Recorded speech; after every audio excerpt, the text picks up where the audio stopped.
जी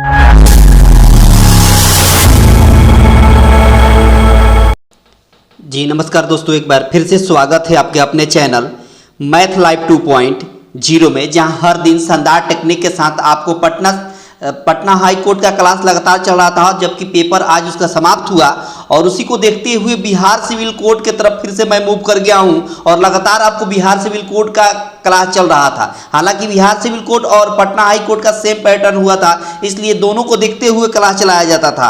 तो आज Bihar civil code का स्पेशल ये मॉक टेस्ट 6 है और इसके पहले मॉक टेस्ट 1, 2, 3, 4, 5 कराया जा चुका है पटना सिविल कोड को देखते हुए, है ना। और दोनों सेम ही होता है पैटर्न, बस देखना है और चटकाना है। कॉपी और पेन लेकर बैठ जाइएगा। नए पैटर्न पर आधारित ये सवाल रहने वाला है, जो आपके एग्जाम में पूछ रहा है जिस टाइप का, उसी तरह का सवाल ये आया है ना। बस देखते रहिए, सीखते रहिएगा, थोड़ा सा भी आपको दिक्कत नहीं होगा। पेन पेपर लेकर बैठ जाइए और आराम से चाय और नमकीन लेकर बैठ जाइए, चुस्की लेते रहिए और जो है कि आप पढ़ाई करते रहिए बिल्कुल आराम से। बिल्कुल आपको ज़्यादा इधर उधर सोचने की जरूरत नहीं है। बहुत शानदार, बहुत ही खूबसूरत। अंत तक देखिएगा, हर क्वेश्चन आपको कुछ ना कुछ सिखाकर जरूर जाएगा। बहुत शानदार, बहुत ही खूबसूरत। और आपसे छोटी सी गुजारिश है कि सब लोग लाइक कर देंगे, सब लोग लाइक करके ही जाएंगे। सब लोग लाइक कर दीजिएगा, लाइक कर दीजिए, फिर आप देखते रहिए और सीखते रहिए। ज़्यादा से ज़्यादा अपने दोस्तों के पास शेयर कर दीजिए और चैनल पर अगर पहली बार है तो चैनल को सब्सक्राइब कर ले, ताकि आने वाले क्लास का नोटिफिकेशन आपको सबसे पहले मिलता रहेगा। एक भी क्लास आपका मिस नहीं होगा, ठीक है ना। बहुत शानदार। और ट्रिक ऑफ द डे रहने वाला आज भी, तो लास्ट में देखिएगा, अंत में एक ट्रिक मिलेगा बिल्कुल अद्भुत, है ना। ट्रिक ऑफ द डे में बिल्कुल अद्भुत मिलने वाला है, अंत में मिलेगा आपको एक अद्भुत, है ना, बिल्कुल अजूबा ट्रिक मिलने वाला है। तो बने रहिएगा, ठीक है ना। ये देखिए, पहला क्वेश्चन बोला है आज के सवाल में पहला सवाल बोला है कि 5 क्रमिक विषम धनात्मक पूर्णांक का औसत 9 है, उनमें से सबसे छोटी धन पूर्णांक विषम संख्या क्या है, ये बता देना है। अब जबरदस्त एक ट्रिक देखिए, शानदार ट्रिक देखिए, मजा आ जाएगा। शानदार ट्रिक, जो 5 क्रमिक विषम धनात्मक पूर्णांक का औसत दिया है 9, एवरेज, ये 9 जो एवरेज दिया है, एवरेज ये बेसिकली बीच वाली संख्या होती है। जब भी किसी संख्या का एवरेज दिया रहे, याद रखिए उसको बीच वाली संख्या एज्यूम करेंगे, ठीक है, बीच वाली संख्या। तो 5 संख्या बोला है, इसका मतलब इसके पहले 2 संख्या और होगी और इसके बाद 2 संख्या और होगी, तभी तो 5 हो जाएगा। 1, 2, 3, 4, 5। अब एक बात बताइए, जब बीच वाली संख्या 9 है तो जस्ट इसके पहले विषम संख्या क्या होगी, तो 7 होगी, और 7 के पहले विषम संख्या क्या होगी, तो कहेगा 5 होगी, ठीक है। अच्छा, 9 के बाद विषम संख्या कौन होगी, 11 होगी। 11 के बाद विषम संख्या कौन होगी, तो कहेगा 13 होगी। अब सवाल में आपसे कुछ भी पूछ दे, एक बार आपने पैटर्न सजा लिया, अब यहां से सवाल में कुछ भी पूछ दे। सवाल में पूछ रहा है कि उनमें से सबसे छोटी धन पूर्णांक विषम संख्या बताइए, सबसे छोटी इसमें कौन है, तो कहेगा 5 है। और क्या, यही 5 है, आपका आंसर हो गया ऑप्शन ए। कौन सा बाबू, ऑप्शन ए। सबसे बड़ी पूछता तो 13 बताते, है ना। दूसरी सबसे बड़ी पूछता तो 11 बताते हैं। दूसरी सबसे छोटी कहता तो 7 बताते हैं। इसमें सबसे छोटी पूछा है तो इसलिए 5 हो जाएगा, ऑप्शन ए। कौन सा बाबू, ऑप्शन ए। बड़ी आसानी के साथ आपने पहला क्वेश्चन चटका दिया, है ना, बिना किसी दबाव के और बिना किसी प्रेशर के। बहुत शानदार, बहुत ही खूबसूरत। देखते रहिए, सीखते रहिए और इस क्लास का आनंद लेते रहिए और जीवन का भी आनंद लेते रहिए। देखिए, सवाल में बोला है, सवाल में आपसे बोला है कि x + 1/x का वैल्यू दे दिया है 2। x +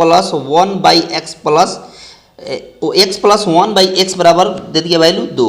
कह दिया है कि x के पावर 99 + 1/x के पावर 99 - 2 का वैल्यू निकालना है। अब जबरदस्त ट्रिक देखिए, शानदार ट्रिक देखिए, आपको मजा आ जाएगा। देखिए, एक बात बताइए, यहाँ x का वैल्यू निकालिएगा तो काफ़ी ज़्यादा वक्त लगेगा। तो ट्रिक क्या है, ट्रिक ये है कि यहाँ x का वैल्यू एज्यूम करिए, ऐसा वैल्यू एज्यूम करिए जो इसको कैलकुलेट अगर करे, कैलकुलेशन करे तो 2 आ जाए। क्या आ जाए, 2 आ जाए।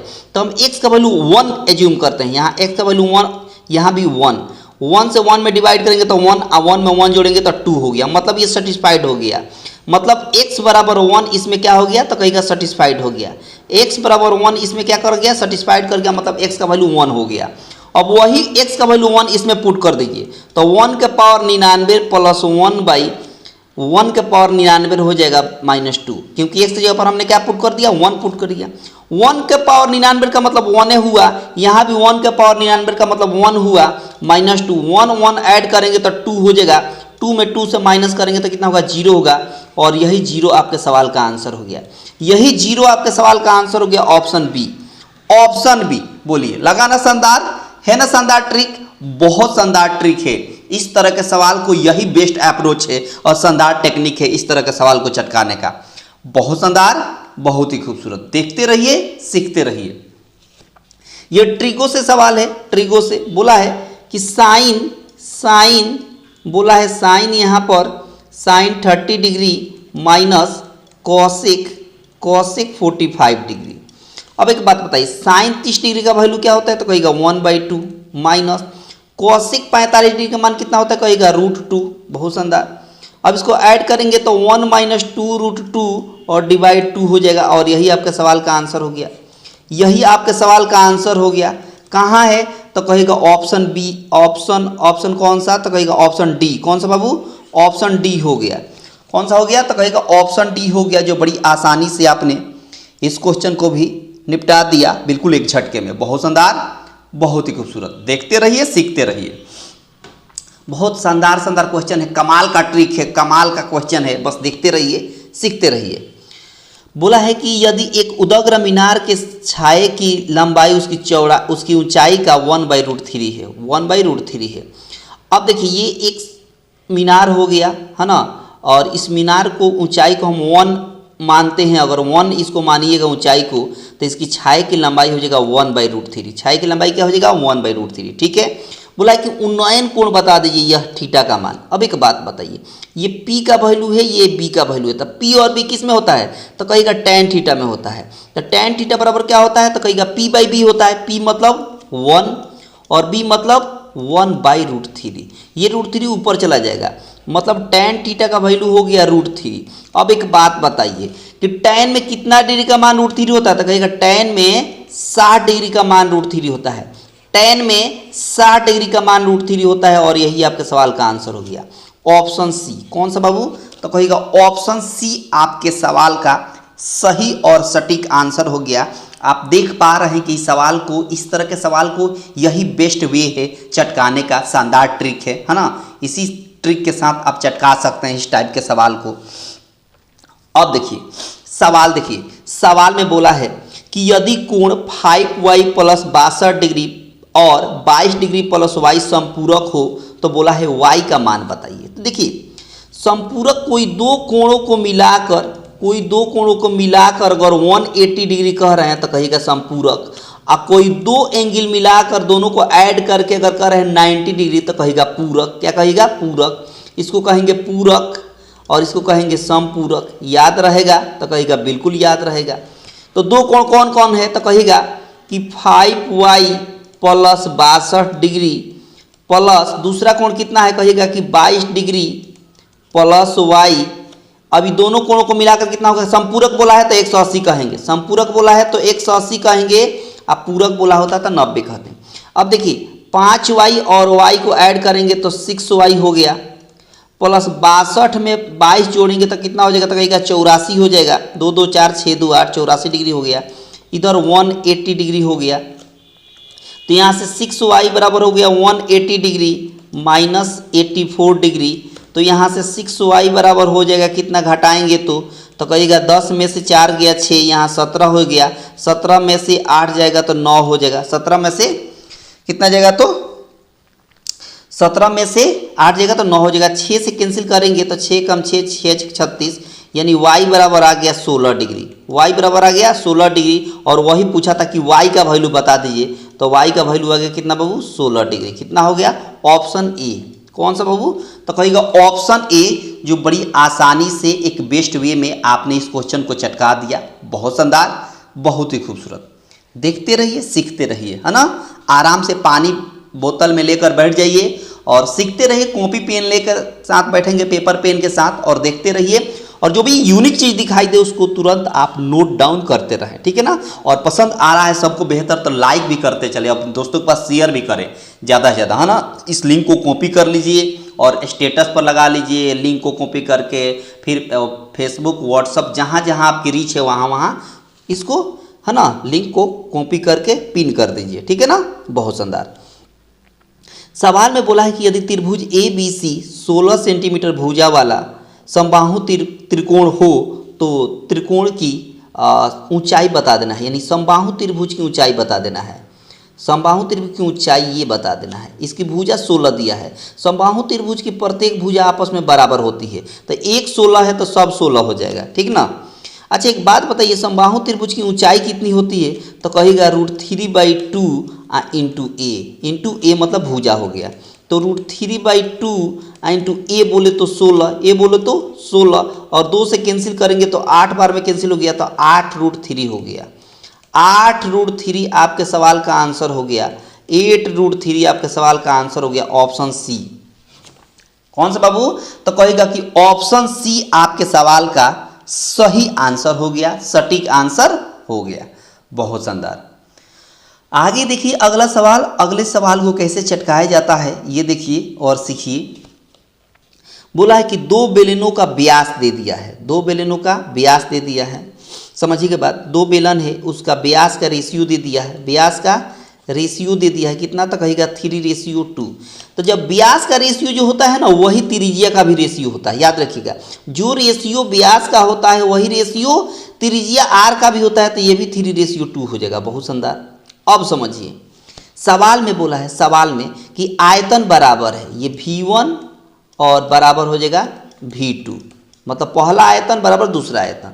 अच्छा एक बात है, बेलन का आयतन होता कितना है, बेलन का आयतन होता कितना है, तो कहेगा बेलन का जो आयतन होता है, बेलन का आयतन वो पाई r² h1 लिख देंगे, r1x² h1x² कह देंगे, r1x² h1 कह देंगे। दूसरा हो जाएगा ये भी पाई r2x² h2 हो जाएगा। अब एक बात बताइए, पाई से पाई कैंसिल हो गया, r मतलब यहाँ r1 3 दिया है, 3 का x² 9 हो गया, h1 वैसे ही रखेंगे, r2 मतलब 2 का x² 4 हो गया, h2 वैसे ही रखेंगे, तो h2 नीचे जाएगा 9 नीचे आ जाएगा, मतलब h1/h2 = 4/9 और 4/9 को हम 4:9 लिख सकते हैं। 4/9 को 4:9 लिख दिए, यानी आंसर यही हो गया। आंसर कौन हो गया, 4:9, यानी ऑप्शन डी। कौन सा बाबू, तो कहेगा ऑप्शन डी हो गया इस सवाल का सही, इस पार्टिकुलर सवाल का आंसर हो गया ऑप्शन डी, जो बड़ी आसानी से एक बेस्ट वे में आपने इस क्वेश्चन को भी चटका दिया। बहुत शानदार, बहुत ही खूबसूरत। देखते रहिए, आराम से सीखिए। मैंने कई बार बताया है कि सीखिए बड़े आराम से, लेकिन चटकाइए एक झटके में, ये होना चाहिए। देखिए सवाल में बोला है, सवाल में कि किसी संख्या का 4/5, किसी संख्या का 4/5 भाग उसके 3/4 से 8 अधिक है, 3/4 से 8 अधिक है। तो मैंने कई बार बताया है, जितना बार सेशन में इस तरह का फ्रेमिंग क्वेश्चन होती है, मैंने कई बार बताया कि जब भी कोई संख्या दूसरी से ज़्यादा कहे या कम कहे, हमेशा डिफरेंस कितना दिया है दोनों का डिफरेंस, तो कहेगा 8 दिया हुआ है। क्यों, क्योंकि अधिक 8 बोला है ना, तो इसका मतलब अंतर है, ठीक है। अब इसको क्रॉस मल्टीप्लाई करके ऐड करेंगे तो 4 चौका 16 हो गया, -5 3 जा 15 हो गया, और नीचे 5 4 जा 20 हो गया, =8। और यहाँ पर हम संख्या को 1 एज्यूम किए हैं, संख्या को क्या एज्यूम किए हैं, 1 एज्यूम किए हैं। संख्या को हम क्या यहाँ पर एज्यूम किए हैं, 1। क्यों 1, क्योंकि 1 का ही 4/5 हिस्सा निकालेगा तो 4/5 मिलेगा, और 1 का ही 3/4 हिस्सा निकालेगा तो 3/4 हिस्सा निकलेगा। बहुत शानदार। इस 16 में से 15 माइनस करेंगे तो 1, और ये क्रॉस मल्टीप्लाई हो जाएगा तो 8 दूना 16, 160 हो गया। 1 यूनिट का वैल्यू हो गया 160, और संख्या को हम 1 यूनिट ही माने हुए हैं। कितना एज्यूम किए थे, 1 यूनिट, और 1 यूनिट का ही वैल्यू हो गया 160, और यही आपके सवाल का आंसर हो गया। यही आपके सवाल का आंसर हो गया ऑप्शन सी। कौन सा बाबू, तो कहेगा ऑप्शन सी इस सवाल का सही और सटीक आंसर हो गया। बहुत ही शानदार टेक्निक है, जबरदस्त ट्रिक है इस तरह के सवाल को चटकाने का, यही बेस्ट ट्रिक है, ठीक है ना। बहुत शानदार। सवाल देखिए, अगला सवाल देखिए। सवाल में बोला है, देखिएगा कि x का वैल्यू दे दिया है -1, x का वैल्यू दे दिया है -1। अब एक जबरदस्त ट्रिक देखिए, एक शानदार ट्रिक देखिए, आपको मजा आ जाएगा। देखिए जब भी -1 के पावर इवन नंबर हो, कितने नंबर हो, सम संख्या हो, तो वैल्यू 1 होगा प्लस में। -1 के पावर अगर ऑड नंबर हो मतलब विषम संख्या हो तो इसका वैल्यू -1 होगा। इन दोनों बातों को याद रखेंगे और एक झटके में इस सवाल को चटका देंगे, ठीक है ना। देखिए अब एक बात बताइए, x का वैल्यू -1 यहाँ पुट करेंगे तो पावर क्या है, पावर कहेगा 99, तो विषम संख्या का मतलब -1 मिल गया, क्या मिल गया, -1। -1 से 1 में डिवाइड करेंगे तो -1 होगा, ठीक है। यहाँ जब x का वैल्यू -1 पुट करेंगे तो पावर क्या है 98, और 98 का मतलब इवन नंबर सम संख्या, तो वैल्यू प्लस में मिलेगा, तो 1 में 1 से डिवाइड करेंगे तो +1 मिलेगा, बहुत बढ़िया। उसी तरह यहाँ विषम संख्या हो गई तो -1, उसी तरह यहाँ सम संख्या 96 हो गई तो +1, उसी तरह यहाँ 95 विषम संख्या हो गई तो -1, उसी तरह 94 प्लस में हो गया 1, उसी तरह यहाँ पर x के पावर 1 है मतलब माइनस में 1 हो जाएगा, और पहले से -1 है तो प्लस -1 पहले से रहेगा, ठीक है। -1 + 1 कैंसिल, -1 + 1 कैंसिल, -1 + 1 कैंसिल, -1 और -1 मिलकर कितना हो गया, तो कहेगा -2 आपके सवाल का आंसर हो गया। -1 और -1 मिलकर -2 आपके सवाल का आंसर हो गया, ऑप्शन सी। कैसा लगा, कैसा लगा, ट्रिक है ना, शानदार ट्रिक, बहुत ही ज़बरदस्त और शानदार ट्रिक है। इस तरह के सवाल को यही बेस्ट वे है चटकाने का, बहुत शानदार। आगे देखिए अगला सवाल, अगला सवाल को देखिए कैसे चटकाया जा रहा है। देखिए सवाल में बोला है कि 16 मीटर लंबाई तथा 51 मीटर चौड़ाई वाले एक हॉल के फर्श को आच्छादित करने के लिए कम से कम कितनी वर्गाकार टाइलों की आवश्यकता होगी। देखिए जब भी इस तरह का फ्रेमिंग हो सवाल, है ना, देखिए जिसमें कुछ लंबाई है और कुछ चौड़ाई है, कुछ लंबाई है और कुछ चौड़ाई है, 68 मीटर दे दिया है लंबाई और 51 मीटर दे दिया है चौड़ाई। अब बोला है कि इसमें कितना वर्गाकार टाइल्स लगेगा, जो वर्गाकार हो टाइल्स कैसा हो, वर्गाकार हो, और कितना वर्गाकार टाइल्स इसमें लगेगा ये बता देना है। तब ट्रिक देखिए, शानदार ट्रिक देखिए, मजा आ जाएगा आपको। सबसे पहले इन 68 और 51 का हम क्या निकालेंगे, हम HCF निकालेंगे। HCF जो होगा ना, इसकी लंबाई और चौड़ाई का जो आयतकार आपको शेप दिख रहा है, आयतकार शेप, इसकी लंबाई और चौड़ाई को आप HCF निकाल दीजिएगा, वही उस वर्ग की भुजा कहलाएगी, वही उस वर्ग की क्या कहलाएगी, भुजा कहलाएगी। तो HCF जो निकलेगा वर्ग की भुजा होगी, तो इसका HCF कितना हो जाएगा, तो कहेगा 17 हो जाएगा। इसका HCF कितना हो जाएगा, तो कहेगा 17 हो जाएगा, बहुत शानदार। तो ये जो 17 है ना, ये वर्ग की भुजा कहलाएगी, ये कहलाएगी। अब शानदार ट्रिक देखिए टाइल्स की संख्या निकालने का, टाइल्स की संख्या निकालने का ट्रिक देखिए। टाइल्स की संख्या निकालने का क्या ट्रिक है देखिएगा। यहाँ कर देंगे आयत का क्षेत्रफल, ऊपर L × B और नीचे एक वर्ग का क्षेत्रफल। एक वर्ग का क्षेत्रफल क्या होता है, A² मतलब भुजा x², मतलब ऊपर जो आयत है जिसमें टाइल्स लगाना है उसका एरिया ऊपर, और जो टाइल्स लगा रहे हैं उसका एरिया नीचे। टाइल्स वर्गाकार है जिसकी भुजा 17 है, और टाइल्स का जब वर्गाकार है तो उसका एरिया कितना हो जाएगा, A² भुजा x²। L मतलब हो गया 68 और B का मतलब हो गया 51। A² मतलब 17 का x² करेंगे, और 17 का x² का मतलब 17 × 17 हो गया, बहुत शानदार। 17 × 51 कैंसिल हो गया, 17 से 17 चौका 68 हो गया, 4 × 3 12 हो गया। कितना टाइल्स लगेगा, तो कहेगा 12 उसमें टाइल्स लगेगा। कितना टाइल्स लगेगा, तो 12, ऑप्शन बी।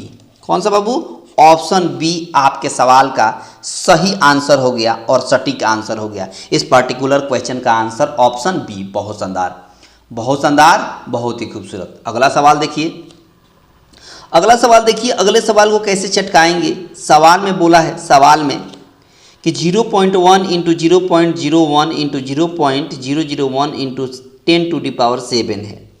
अब सिंपल ट्रिक देखिए, सिंपल ट्रिक देखिए, एक झटके में चटका दीजिएगा। सिंपल ट्रिक देखिए, इस 0.1 को आप 1/10 लिख सकते हैं, तो कहेगा बिल्कुल लिख सकते हैं। अच्छा 0.01 को आप 1/100 लिख सकते हैं, तो कहेगा बिल्कुल लिख सकते हैं। 0.001 को आप 1/1000 लिख सकते हैं, तो कहेगा बिल्कुल लिख सकते हैं। अच्छा 10⁻7 का मतलब 1 पर 7 टाइम्स 0 दे देंगे, 7 टाइम्स 4 हो गया, और यहाँ पर 5 हो गया, 6 हो गया, 7 हो गया, ठीक है, 7 हो गया, ठीक है। तो ये 000 से 000 टर्मिनेट हो गया, फिर ये 00 से 00 टर्मिनेट होगा, 10 से 10 टर्मिनेट हो गया, मतलब बच गया 10। कितना बच गया बाबू, 10 बच गया, और यही आपके सवाल का आंसर हो गया। यही ऑप्शन डी। कौन सा बाबू? ऑप्शन डी हो गया।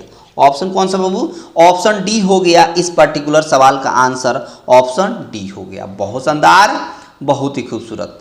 देखते रहिए, सीखते रहिए और जीवन का आनंद लेते रहिए। देखिए सवाल में बोला है, सवाल में कि यदि दो संख्याओं का योग 50 है और इनमें से एक संख्या दूसरी से 2/5 गुना है तो संख्या बताइए। तो एक संख्या को हम मान लेते हैं 1, एक संख्या को हम मान लिए 1, तो ये फर्स्ट नंबर हो गया। ये कौन नंबर हो गया? First number. ठीक है, तो जो सेकंड नंबर होगा, सेकंड नंबर होगा इसका 2/5 है, 2/5। अब बोला है इन दोनों का योग, ये पहली संख्या, ये दूसरी संख्या, दोनों का योग दे दिया है 1 + 2/5, दोनों का योग सवाल में दिया है 50। अब योग करिएगा तो 5 × 5 और 2 7/5 हो गया, इक्वल टू कितना हो गया? 50। तो 1 यूनिट का वैल्यू निकालेंगे तो 50 × 5/7 हो जाएगा, मतलब यहाँ 250/7 हो गया। 1 यूनिट का वैल्यू हो गया 250/7। अब पहली संख्या तो 250/7 हो गई, तो कहेगा बिल्कुल हो गई। तो 250/7 पहली संख्या हो गई, तो एक ही ऑप्शन दिख रहा है जिसमें पहली संख्या क्या दिख रही है? 250/7। दूसरी संख्या निकालने की जरूरत नहीं है। क्यों नहीं है? क्योंकि टाइम बचाइए। क्या बचाइएगा? टाइम। टाइम ही सब खेल होता है आपके एग्जाम में। मैंने एक ही संख्या निकाला, उससे आंसर मार्क कर दिया। क्यों मार्क कर दिया? हम दूसरी संख्या नहीं निकालेंगे। क्यों नहीं निकालेंगे? पूछिए। वो इसलिए क्योंकि दूसरी संख्या से कोई मतलब ही नहीं है। वैसे दूसरी संख्या निकालेगा तो 100/7 आएगा। मैंने पहली संख्या पता चल गया 250/7 है और कोई ऑप्शन ही नहीं है। इस ऑप्शन सी को छोड़कर कोई ऑप्शन है जिसमें पहली संख्या 250/7 हो, कोई नहीं है। एक ही ऑप्शन था जो एक झटके में हमने चटका दिया। बहुत शानदार। इसलिए आपका ऑप्शन हो गया सी। कौन सा बाबू? ऑप्शन हो गया सी। बहुत शानदार, बहुत शानदार, बहुत ही खूबसूरत। सवाल देखिए, अगला सवाल देखिए। सवाल में बोला है कि इसका क्यूब रूट पहले निकालिए। इसका क्यूब रूट हो जाएगा 13। बहुत शानदार। 13 को इसमें ऐड करेंगे तो हो जाएगा 1000। कितना हो जाएगा? 1000। लेकिन क्यूब रूट निकालना है, यहाँ बोला है क्यूब रूट। तो 1000 का क्यूब रूट कितना हो जाएगा? 10 हो जाएगा। ठीक है, यही 10 इसमें ऐड कर देंगे। 343 में 10 को ऐड करेंगे, 333 में 10 को ऐड करेंगे तो 343 होगा। और इसका भी क्यूब रूट निकालना है तो 343 का क्यूब रूट हो जाता है 7। कितना? 7। आपको क्यूब और स्क्वायर याद होना चाहिए, तब जाकर इस तरह के सवाल को आप चटका सकते हैं। ऑप्शन सी हो जाएगा। कौन सा हो जाएगा बाबू? तो कहेगा ऑप्शन सी हो जाएगा, जो बड़ी आसानी से आपने इस क्वेश्चन को चटका दिया है ना, बिना किसी दबाव के, बिना किसी प्रेशर के। स्मूथली आप हर क्वेश्चन को चटका पा रहे होंगे अगर आप डेली सेशन में जोड़ते होंगे तो। ठीक है ना? बहुत शानदार। बोला है कि एक व्यक्ति अपनी आय का 30% भोजन पर खर्च कर देता है। मान लीजिए किसी व्यक्ति के पास 100% होगा, पूरा का टोटल उसके पास कितना होगा? टोटल उसके पास 100% होगा। टोटल उसके पास 100%। उसका बोला है कि 30% उसने खर्च कर दिया भोजन पर। कितना पर? भोजन पर। 20% खर्च कर दिया बच्चों की शिक्षा पर। कहाँ पर बाबू? शिक्षा पर। तो 100 में से 30 और 20% खत्म हो गया, तब बच कितना गया? शेष कितना बच गया? तो कहिएगा शेष बच गया 50%। कितना परसेंट बाबू? 50%। क्योंकि 30% भोजन पर और 20% शिक्षा पर, तो 30 और 20 मिलकर कितना हो गया? 50% खत्म हो चुका है। तो बच के कितना गया? 50%। अब बोला इसी 50% का बोला है शेष का 60%, इसी का 60% किराया पर खर्च करता है। किराया पर कितना खर्च करता है? किराया पर तो कहेगा 60%। कितना? 60%। तो इस 50 का 60% कितना होगा? तो कहेगा 30 होगा। कितना होगा? 30 होगा। इसी क्योंकि किराया पर बोला है 60%, तो 50 का 60% कितना हो गया? तो कहेगा 30 होगा। जब 50 में से 30 किराया पर खर्च कर दिया तो बच कितना गया? तो कहेगा 20 बच गया। कितना उसके पास बच गया? तो कहेगा 20 रुपया उसके पास बच गया। Option A. कितना प्रतिशत बच गया? तो कहेगा 20% बच गया। कितना प्रतिशत बाबू? तो कहेगा 20% बच गया। ऑप्शन आपका ए हो गया। ऑप्शन इस सवाल का क्या हो गया बाबू? ऑप्शन इस सवाल का ए हो गया। बहुत शानदार, बहुत ही खूबसूरत। अगला सवाल देखिए। अगला सवाल कैसे चटकाया जाता है। सवाल में बोला है, सवाल में कि एक टेप रिकॉर्डर 10% के लाभ पर 935 रुपये में बेचा जाता है। यदि यह 835 रुपये में बेचा जाता तो वास्तविक हानि बताइए। मान लीजिए कि सीपी को क्रय मूल्य को हम 100% मान लेते हैं। कितना परसेंट मान लेते हैं? 100% मान लेते हैं, 100 मान लेते हैं। ठीक है, इसका 10% लाभ जब करिएगा, 10% लाभ, तो 10% जोड़ना पड़ेगा, मतलब 110% में बेचिएगा। कितना बेचिएगा? 110% में बेचिएगा। और आपके हिसाब से 110% में बेच रहे हैं, क्वेश्चन के हिसाब से 935 रुपये में बेच रहे हैं। तो अपनी तुलना क्वेश्चन से कर देंगे।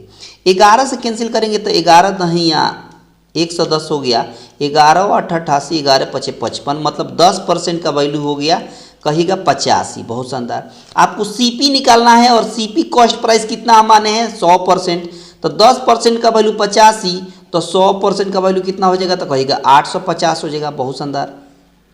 अब एक बात बताइए, मतलब ये कॉस्ट प्राइस आपको आ गया, कॉस्ट प्राइस आपका हो गया 850 और सेलिंग प्राइस कितना दिया है? तो कहिएगा 835 दिया है।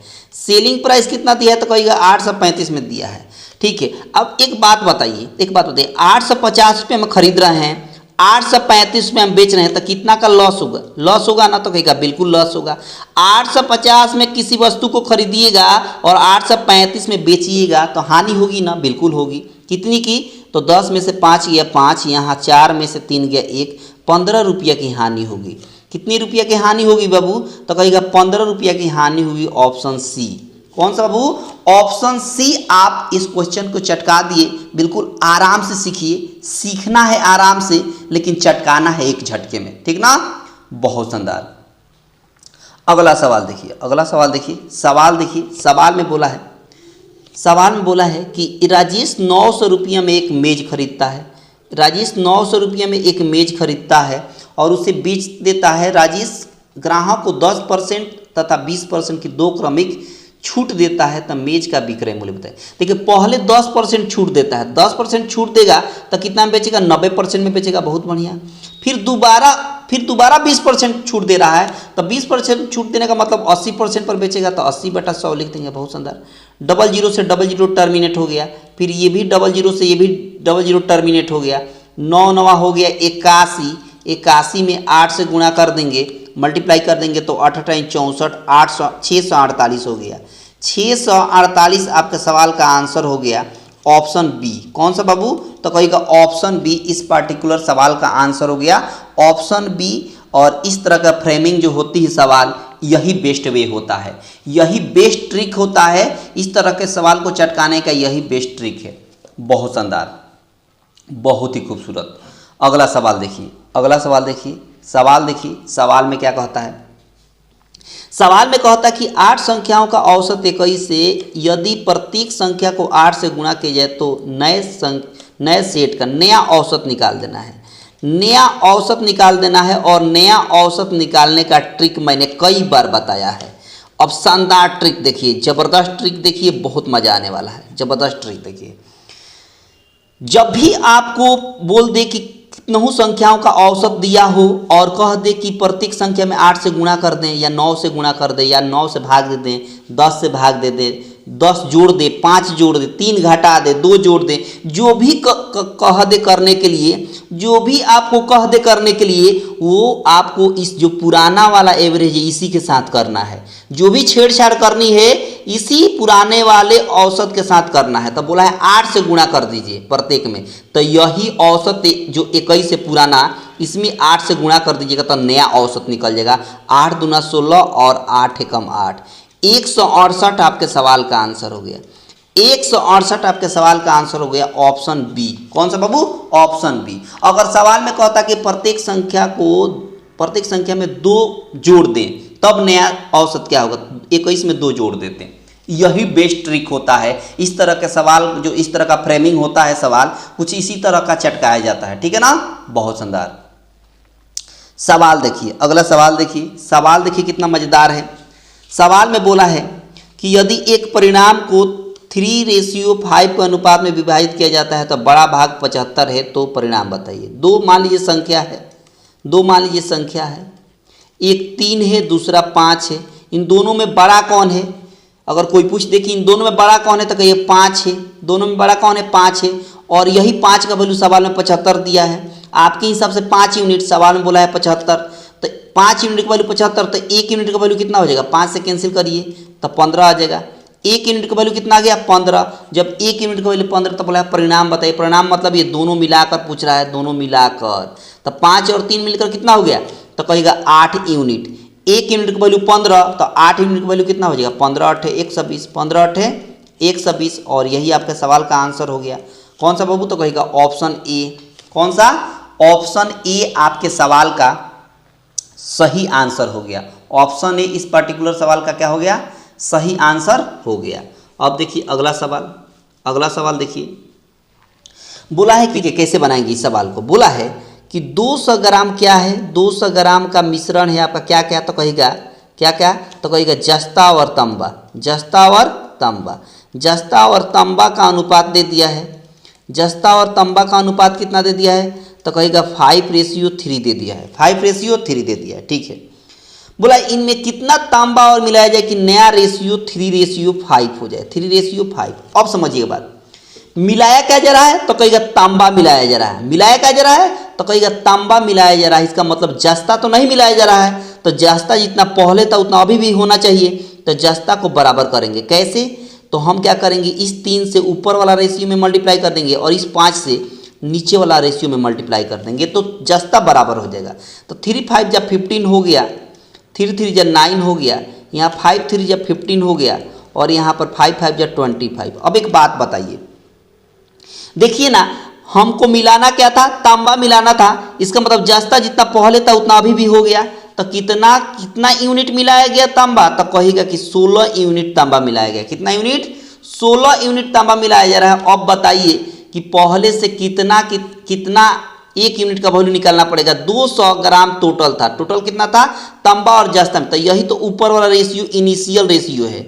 यही ऊपर वाला रेशियो इनिशियल रेशियो है। तो 15 और 9 मिलकर कितना होगा, तो कहेगा 24 यूनिट होगा। कितना, यही 24 यूनिट का वैल्यू सवाल में दिया है 200। यही दोनों को मिलाकर कितना है 200। तो आप 8 से काटिए, 8 त्रिका 24, और 8 से काटिएगा 8 दूना 16, 8 5 40, यानी 3 यूनिट का वैल्यू 25। तो एक यूनिट का वैल्यू कितना हो जाएगा 25/3। एक यूनिट का वैल्यू 25/3। तो आपको मिलाना क्या था, तो कहेगा तांबा मिलाना था। तांबा कितना यूनिट है, 16 यूनिट। तो 16 यूनिट का वैल्यू निकालना है, तो 16 में 25/3 से गुणा कर देंगे।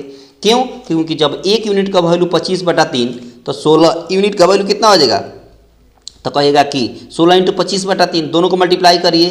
तो 16 5 80, और 16 दूना 32, और 8 40 हो गया। 4 से नीचे 3 है तो 3, यानी इसको और फ्रैक्शन करिएगा तो 3 1 जा 3, 3 3 जा 9, 3 3 9 होल 1/3, यानी 130 होल 1/3 आपके सवाल का आंसर हो गया ऑप्शन ए। कौन सा बाबू, तो कहेगा ऑप्शन ए इस पार्टिकुलर सवाल का आंसर हो गया। बहुत शानदार, बहुत ही खूबसूरत। अगला सवाल देखिए। अगला सवाल बोला है कि यदि किसी राशि पर ब्याज 22 रुपया और उस राशि पर उसी समय और उसी दर पर छूट 20 रुपया है, तो राशि बता दीजिए। जब भी इस तरह का फ्रेमिंग हो आपका सवाल, तो राशि अगर बताना हो, राशि यानी प्रिंसिपल आपको बताना है प्रिंसिपल, तो याद रखिएगा इंटरेस्ट, लिखिएगा interest into discount, interest into discount, और डिवाइड इन दोनों का डिफरेंस, इंटरेस्ट और माइनस डिस्काउंट। जब भी इस तरह का इंटरेस्ट दिया हो और डिस्काउंट दे दिया हो और आपसे राशि पूछ ले प्रिंसिपल, तो आप यही टेक्निक अपनाइएगा, interest into discount divide interest minus discount. तो इंटरेस्ट कितना है 22, डिस्काउंट कितना है 20, नीचे इंटरेस्ट कितना है 22 माइनस डिस्काउंट कितना है 20। यहाँ हो गया 22 × 20, नीचे हो गया माइनस करेंगे तो 2 से कैंसिल करेंगे, 10 टाइम्स में 20 कट गया, 22 में 10 से गुणा करेंगे तो 220 आपके सवाल का आंसर हो गया। 220 आपके सवाल का सही आंसर हो गया ऑप्शन ए। कौन सा बाबू, ऑप्शन ए हो गया इस पर्टिकुलर सवाल का आंसर। ऑप्शन क्या हो गया बाबू, ए हो गया। बहुत शानदार, बहुत ही खूबसूरत। देखते रहिए, सीखते रहिए और इस जीवन का आनंद लेते रहिए। सवाल देखिए, सवाल बोला है कि कौन सी धनराशि 2 वर्षों में 4% वार्षिक चक्रवृद्धि ब्याज की दर से 1352 रुपया हो जाएगी। देखिए कितना परसेंट बोला है, तो कहेगा 4% बोला है, और 4% का वैल्यू होता है 1/25, 1/25। नीचे वाला प्रिंसिपल होता है, तो प्रिंसिपल कितना हो गया, तो कहेगा 25 हो गया। तो अमाउंट कितना हो जाएगा, 25 में एक जोड़ देंगे तो कितना हो जाएगा 26 हो जाएगा। 2 साल की बात बोला है तब फिर से 25 और 26 लिखेंगे, ठीक है ना। तो यहाँ पर जगह 25 25 में गुणा करेंगे तो 6 से 25 और 26 26 में गुणा करेंगे तो 6 से 76। बहुत शानदार। अच्छा, आपके हिसाब से कितना हो जा रहा है तो कहेगा 6 से 76। क्वेश्चन बोला जा रहा है कि 1352 हो जा रहा है, तो यही 6 से 76 यूनिट का वैल्यू सवाल में दे दिया है 1352। अब कैंसिल करिए, सिंपल कैंसिल कर देना है। तो कैंसिल अगर करिएगा 13 से तो 13 5 65, 13 दूना 26, 13 एकम 13, 13 चौका 52। फिर से ये 2 बार में कैंसिल हो जाएगा तो 52 दूना 104 होता है, तो 1 यूनिट का वैल्यू 2 हो गया। सवाल में बोला है कि राशि बताइए, मतलब प्रिंसिपल कितना यूनिट आया है तो कहेगा 625 यूनिट। तो 1 यूनिट का वैल्यू 2, तो 625 यूनिट का वैल्यू कैसे निकलेंगे, 2 से गुणा कर देंगे तो 6 दूना 12 और 25 दूना 50, यानी 1250 आपके सवाल का आंसर हो गया। 1250 आपके सवाल का आंसर हो गया ऑप्शन सी। कौन सा बाबू? ऑप्शन सी आपके सवाल का सही आंसर हो गया। बहुत शानदार, बहुत ही खूबसूरत। इस सवाल का आंसर आपको अब कमेंट बॉक्स में देना है। इस सवाल का आंसर आपको कहाँ देना है? कमेंट बॉक्स में। ये होमवर्क में रहेगा, इसका आंसर सभी लोगों को कमेंट बॉक्स में देना है। और देखते हैं कि कौन सा विद्यार्थी जो सबसे पहले आंसर इसको कमेंट बॉक्स में करते हैं। बहुत शानदार। अब आ गई, हाँ, था इंतजार वो घड़ी आ गई। था जिसका इंतजार वो घड़ी आ गई। जैसे मैंने बताया था कि ट्रिक ऑफ द डे में अद्भुत ट्रिक मैं सिखाऊंगा, अद्भुत। अब अद्भुत क्या ट्रिक है कि जब भी इस तरह का कोई मल्टीप्लिकेशन आ जाए जिसमें कुछ लॉजिक है, क्या लॉजिक है, तो देखिए यूनिट डिजिट का सम जो हो वो 10 होना चाहिए। 6 में 4, 4 में 6 जोड़ेंगे तो कितना होगा? 10 होगा। सम कितना होना चाहिए? 10। सम कितना होना चाहिए? 10। और जो 10th डिजिट है दहाई अंक वो सेम होना चाहिए। यहाँ 5, यहाँ 5, यहाँ 6, यहाँ भी 6, यहाँ 7, यहाँ भी 7, इस तरह होनी चाहिए। तो शानदार ट्रिक देखिए, इसका शानदार ट्रिक देखिए क्या है।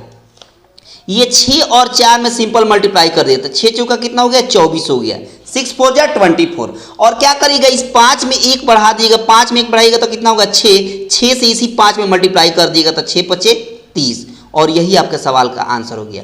यही आपके सवाल का आंसर हो गया। कैसा लगा? है ना शानदार ट्रिक कि जब भी इस तरह का हो जिसका यूनिट डिजिट का सम जो है 10 हो और 10th डिजिट इक्वल हो, तो यही टेक्निक है, बेस्ट टेक्निक है चटकाने का। यहाँ भी देखिए, यहाँ भी 7 में 3 को ऐड करेंगे तो 10 होगा। यहाँ भी 4 है, यहाँ भी 4 है, सेम है ना। तो वही टेक्निक 7 में 3 से मल्टीप्लाई करिए तो 7 3 जा 21 हो गया। 7 3 जा 21 हो गया। 7 3 जा 21 हो गया। 7 3 जा 21। इस 4 में 1 बढ़ाइए तो 5 हो गया। 5 में 4 से गुणा करेंगे 20 हो गया। 2021 आपके सवाल का आंसर हो गया।